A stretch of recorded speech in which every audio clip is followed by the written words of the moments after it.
We'll look forward to Jamie's report coming up. The storms continued in LaRue County, where Hodgenville was hard hit, and damage has left behind a job for law enforcement officers. As a matter of fact, police and National Guard units have teamed up to fight looters. With more on that is Wave 3's Scott Atkins with a preview of a story coming up.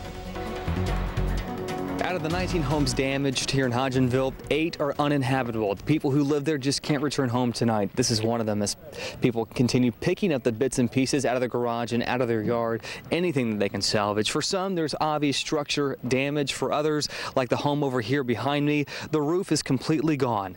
It's situations like this where the best in the community come out to help out.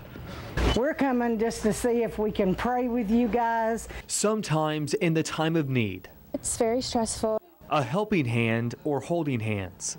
We ask, Lord, that you just reach down and you touch this family. Makes the day a little brighter after the storms. It's devastating. Everything that you've worked for is just laying in shambles. Melissa Clark's home is one of 8 without a roof over their heads in the Casey Estates subdivision. I had some jewelry in there from my grandmother and a couple of gifts from my dad that recently passed away. So hopefully we can at least find some things like that, the sentimental things. All the other stuff can be replaced. Most of the damage in LaRue County is right here in this neighborhood.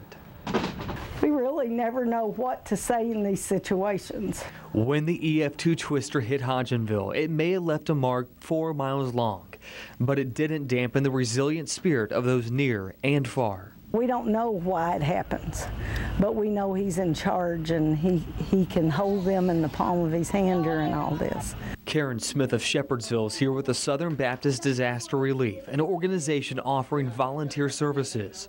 Emergency management wants to remind onlookers to steer clear. I know there's a lot of people that want to help, but we're really trying to urge people to stay away from the area. If you don't have a legitimate reason to be in the area, we ask that people try to avoid the area. And while the homeowners, the chaplains, the volunteers are certainly inspirational, there is a dark side to all this devastation here in Hodgenville. That's why the National Guard is here with law enforcement, making sure that anyone who enters this subdivision has proper documentation to prevent any looting.